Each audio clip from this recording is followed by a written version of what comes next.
खूबसूरत हो। अरे ये किधर भागता? अरे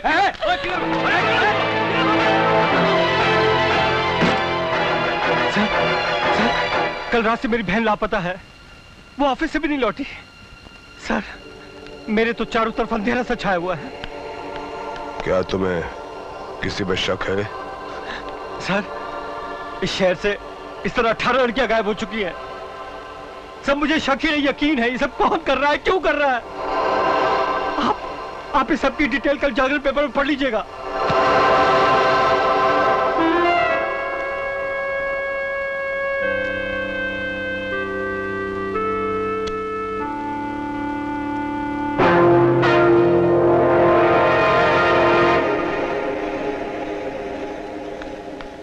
लगता है तुम पत्रकार हो। हाँ, मैं पत्रकार हूं, लेकिन वो पत्रकार नहीं जो रईस बदमाशों के मुंशी होते हैं, रखेल होते हैं। मैं पैसे की थाप पर कलम से ठुमके नहीं लगवाता। मैं उनमें से हूं जो कलम की नोक से झूठ का सीना चीर देते हैं। आपसे मिलकर बड़ी खुशी हुई। आप चिंता मत कीजिए, आप बिल्कुल सही जगह पे आए हैं। जाइए, आप अपना काम कीजिए और विश्वास कीजिए, मैं अपना काम पूरी ईमानदारी के साथ करूंगा। Thank you sir, thank you very much.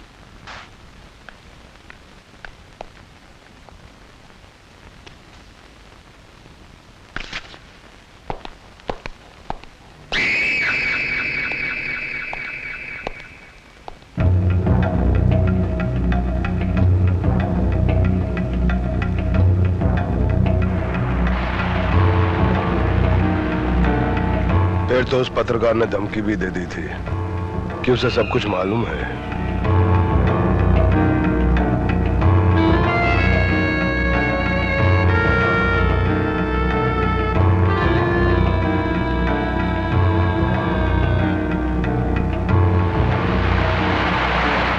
बहन का मामला था ना, इसीलिए वो अपने गुस्से को रोक ना सका।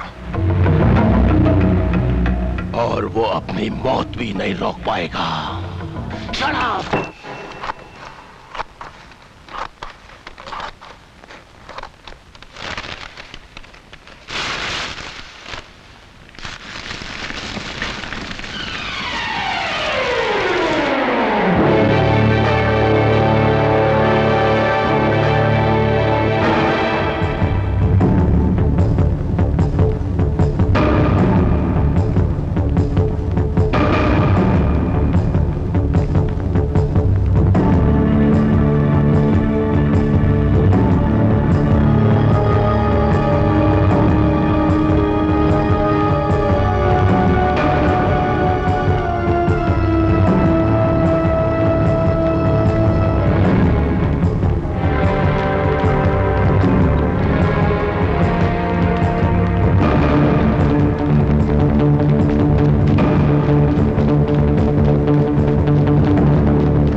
मैं तुम्हें इस खून के जुर्म में गिरफ्तार करता हूं।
हवा हवलदार, आज तक तो यही होता आया है। लॉकअप की नकली कुंजी हम जैसे लोग बनवा के रखते हैं और असली कुंजी तुम्हारे पास होती है। लेकिन आज के बाद सब उल्टा होगा, उल्टा। लॉकअप की नकली कुंजी तुम्हारे पास होगी और असली कुंजी मेरे पास होगी।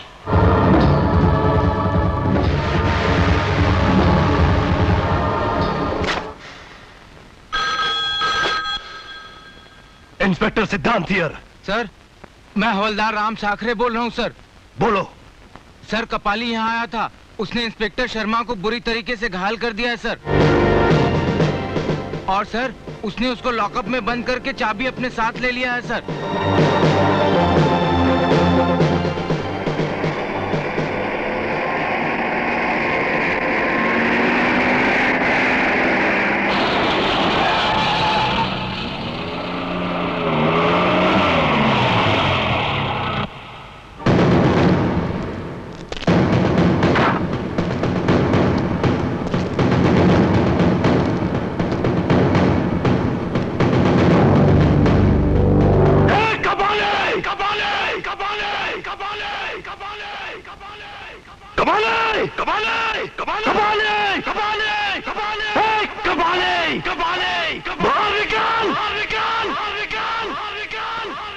अगर तू घर में छिपा रहा तो चूहे की मौत मारा जाएगा, और अगर बाहर निकल आया तो गीदड़ की मौत।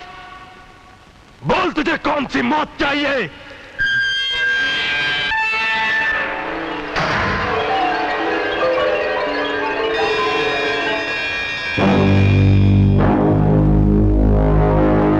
कबाली की जान लेना तो यमराज के लिए भी बहुत मुश्किल है इंस्पेक्टर। अगर तेरे में हिम्मत है तो पहले ये लॉकअप की कुंजी उठा करके बता। ये ले।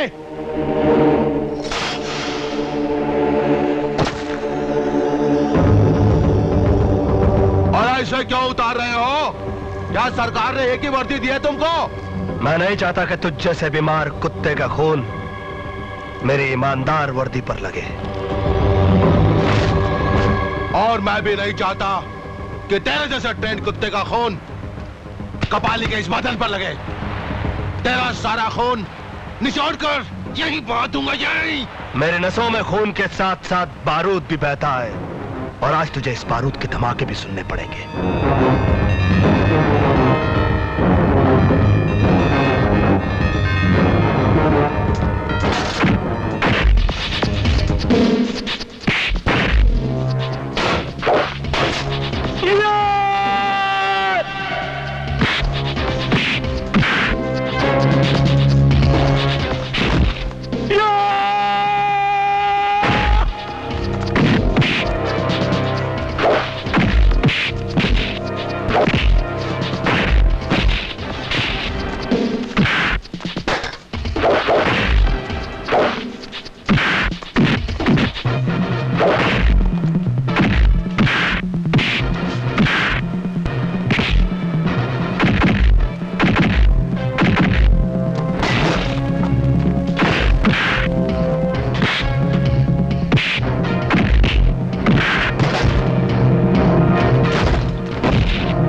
ये वही कपाली है जिसका नाम सुनकर ही आप लोग कांपने लगते थे।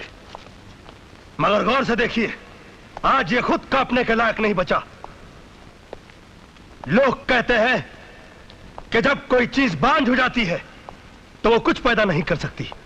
गलत है ये, इसलिए कि जब लोगों की बहादुरी बांझ हो जाती है तभी कपाली जैसे गुंडे पैदा होते हैं। अगर आप लोग ये चाहते हैं कि आप लोगों की खुदी को मिटाने के लिए अगर गुंडों की खुदाई भी आ जाए और मिटा ना सके, तो आप लोगों को खुददार बनना पड़ेगा। खुददार।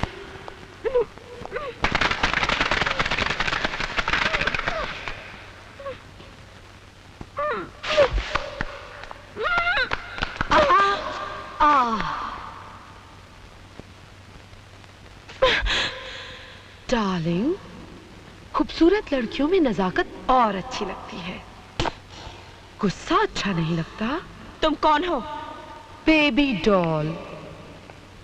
हम खूबसूरत लड़कियों की नंगी तस्वीरें खींचते हैं, मतलब ब्लू फिल्म बनाते हैं। कपड़े उतारो और बिस्तर पर लेट जाओ। नहीं, अगर तुम प्यार से मान जाओ तो ठीक है। हम मुर्दों पर कफन डालने में जितना टाइम लगाते हैं, उससे भी कम टाइम में इज्जतदारों के जिस्म से कपड़े उतारते हैं, समझे? भगवान के लिए मुझे छोड़ दो। स्टार्ट।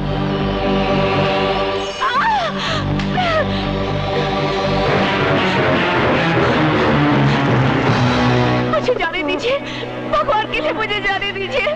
नहीं, नहीं, छोड़ दो मुझे, छोड़ दो।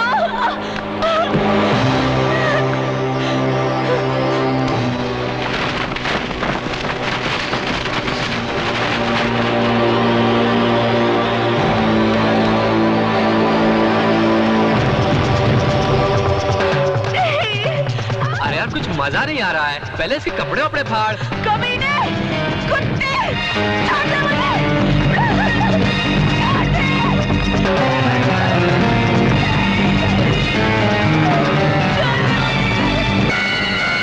लगा दे इंजेक्शन, बेहोश हो जाएगी हरामजादी। ये ले।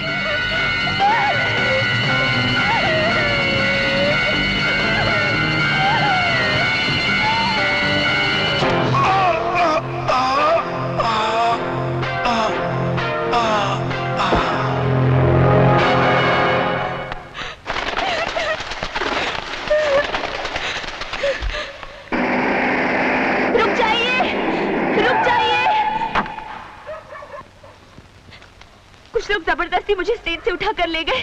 वो लोग ब्लू फिल्म बनाते हैं। मेरे साथ भी बदतमीजी करने की कोशिश की। मैं किसी तरह वहां से भाग निकली। प्लीज चलिए मेरे साथ, वो लोग सामने वाले स्टेडियम में हैं। चलिए। आइए, आइए इंस्पेक्टर साहब, यही है वो जगह जहां वो बदमाश मुझे लेकर आया था, उसी दरवाजे से। और यहाँ गुंडे खड़े थे, और वहाँ कैमरामैन था, और यहाँ कालीन बिछाया गया था। मगर अब तो यहाँ कोई नहीं है। पता नहीं कहाँ चले गए सब। मैं सच कह रही हूँ इंस्पेक्टर साहब, यहाँ कैमरा था, गुंडे थे। आप मेरी बात का यकीन कीजिए। मैं उड़ते हुए कबूतरों के पर गिन लेता हूँ। सुनिए तो, आप ऐसे मत चले जाइए। देखिए, आप मेरा यकीन कीजिए, मैंने आपसे जो कुछ भी कहा वो सच है। मैं आपसे झूठ नहीं बोल। अपनी रातें सड़कों पर ही काटती हो या तुम्हारा कोई घर भी है? हाँ सर, मेरा अपना घर है। आप मुझे मेरे घर तक छोड़ देंगे? Thank you.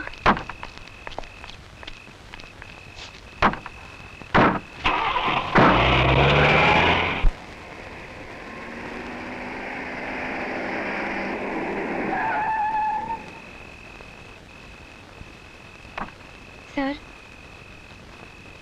यही मेरा घर है। आइए ना मेरे घर में। मैं चाय बहुत अच्छा बनाती हूँ, आइए।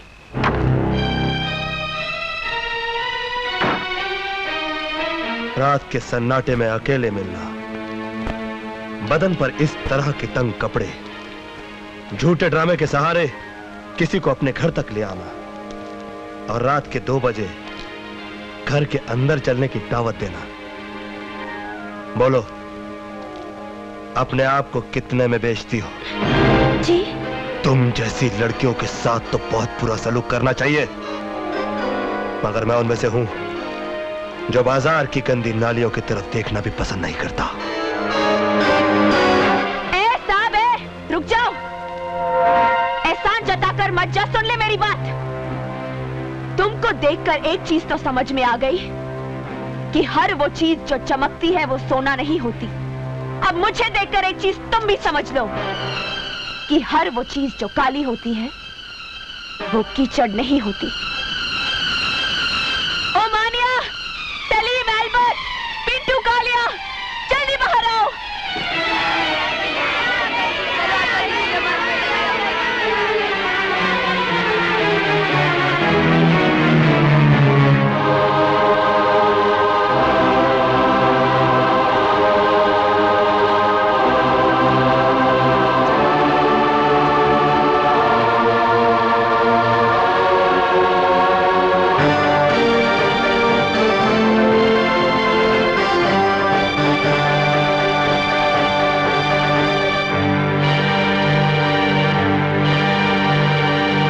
अनाथ और अपाहिज बच्चे हैं जिनके पास मेरे सिवा इस दुनिया में कोई नहीं है। इन्हीं के लिए स्टेज शोज करती हूं मैं।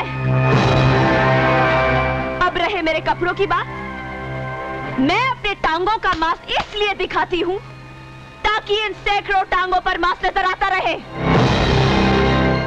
बोलो, अब कैसे लगती हूं मैं? बाजारू औरत तो नफरत करो मुझसे, गंदी नाली तो थूको मुझ पर, समाज का कैंसर तो फांसी लटका दो मुझे।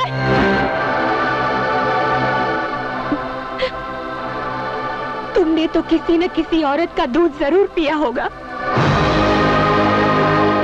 तुम्हें उसी दूध की कसम, मैं जैसी लगती हूं वैसी ही सजा दो मुझे।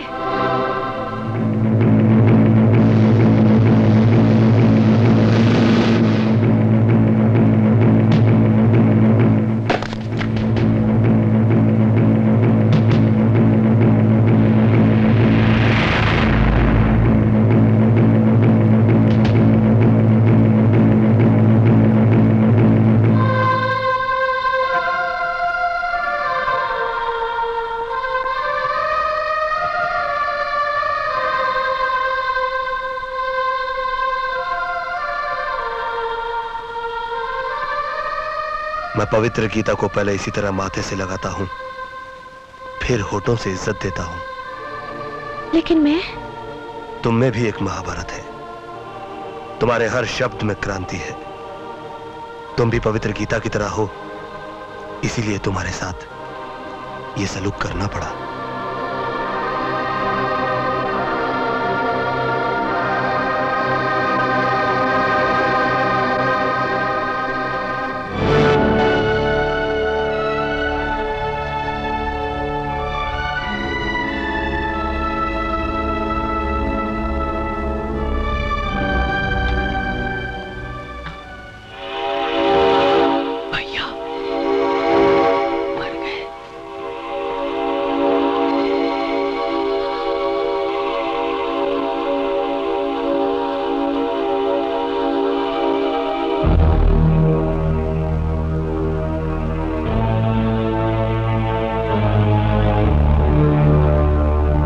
नंदो, इतनी रात को कहां से आ रहे हो?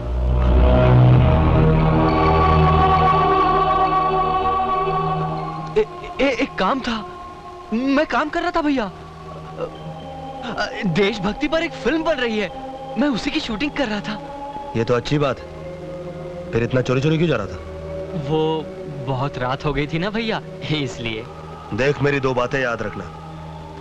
एक तो ये कि काम के लिए कभी दिन रात मत देखना, और दूसरी बात कि चोरों के कदमों की आवाज मैं अपने कानों से सुनता हूं, मगर अपने भाई के कदमों की आहट मैं अपने दिल से महसूस करता हूं। इसलिए एक बार मुझसे चोर बच सकता है, मगर मेरा भाई नहीं। चल जा, जाके सो जा।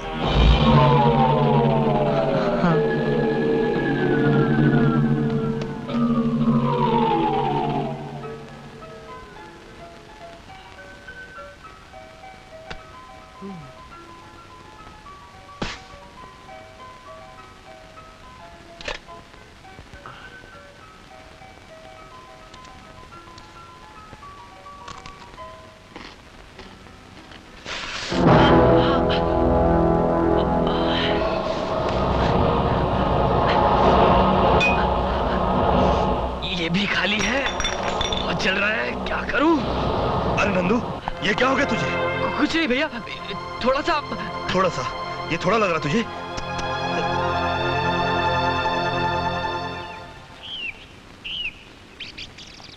चल पहले पुलिस स्टेशन चलते हैं, उसके बाद घर जाएंगे। Police station?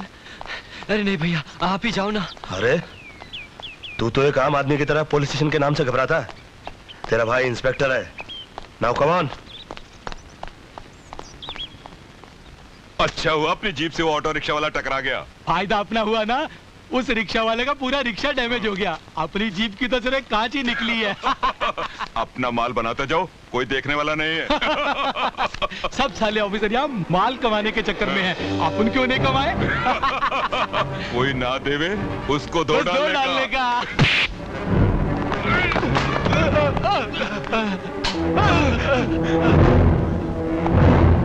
बेल्ट्स। ये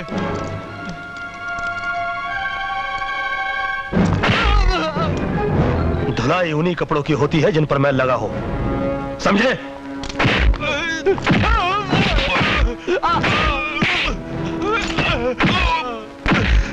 साहब गलती हो गई साहब, मुझे माफ कर दो साहब, गलती हो गई। माफ कर दो। गलती नहीं, जुर्म किया है तुम लोगों ने, और जुर्म के लिए माफी नहीं दी जाती, उसके लिए सजा दी जाती है।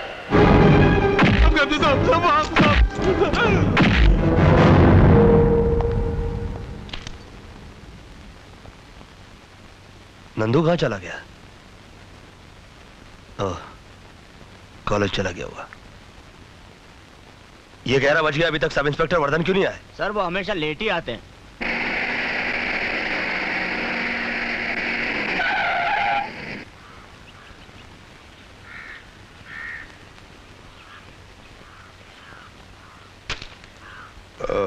एक्सक्यूज मी सर, वो क्या है कि मैं किसी दूसरे मूड में था, इसलिए मैंने वो सिगरेट काम फेंक। तुमने अपनी घड़ी तो खरीद के पहनी होगी।